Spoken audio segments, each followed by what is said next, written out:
Okay, so in this video, I'm going to continue discussing the other problem from the Microsoft support solver for capital budgeting.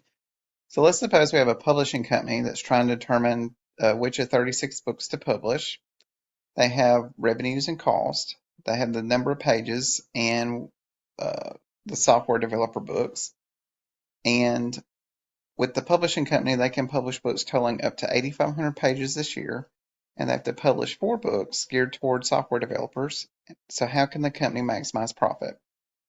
So I'm going to go to the sheet here, and this data came from GitHub. So I'll quickly zoom in and I'll link it in the description in terms of where you can get the data. But then what I did is in column F, beginning in F2, I typed include, and then 0 to 1 here, basically representing yes or no, or no or yes. Technically, 0 is no, 1 is yes, in terms of whether or not we're going to include the book. And then scrolling down here and zooming in. So I typed in beginning in cell A39, I typed in total pages, followed by develop 4, because that's one of the constraints, in A40, and then profit in A41. So then in my cell B39, I typed in the sum product function from B3 to B38, and then I fully anchored F3 to F38, because my page count here is constrained to be a max of 8,500, so I just typed in that number there. In cell C40, I typed in 4 to represent develop 4. And then this one is another sum product using that F column again that I created. And then E3 to E38, which represents ones and zeros for the developer books, because we have to make at least 4 of those.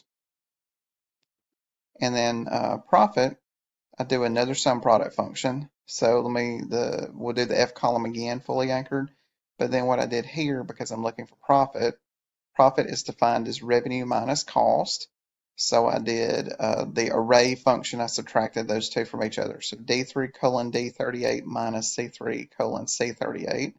And you could create another column to do it, but what's nice about Excel is you can just do array functions and then do those operations just like what I did here.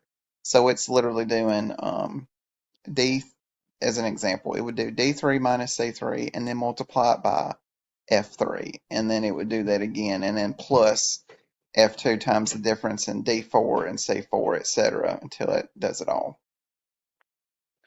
So now I'll go to Data, Solver, and if that is not available to you, you'll go to your File, Options, you'll go to Add-ins, click Go, and then make sure the Solver add-in box is checked. So then I go to Data Solver, and my constraint is that I'm going to set the objective B41. I'm trying to maximize it, so set it to a max by changing F3 to F38. Those are that's the include column I added. And then we will have 3 constraints, so we'll add a constraint. So I'm just going to click change here to show you mine. So the first one's going to be that B39 has to be less than or equal to C39. You can click add or add there, or you can add it back here. The next one's going to be that B40 has to be greater than or equal to C40.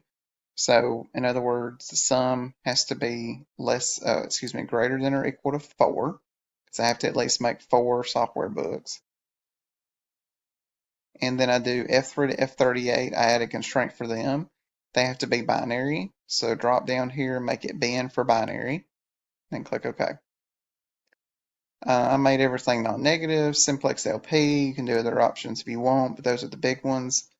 Then when you click solve and click OK here, you'll see that you have a solution.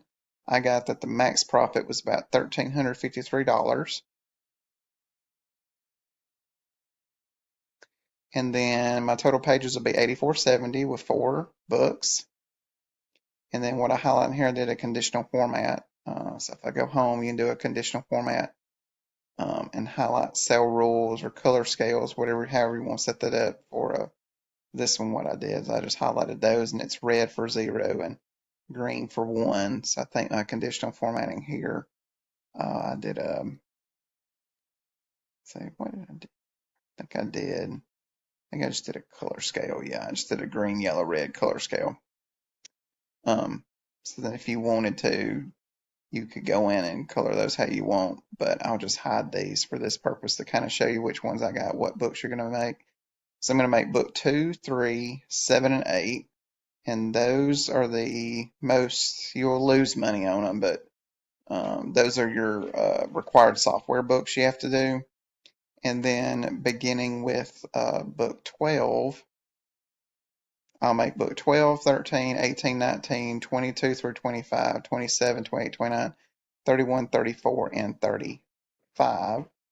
So if I was interested here, I could just do an auto sum and see, well, how many books have I made?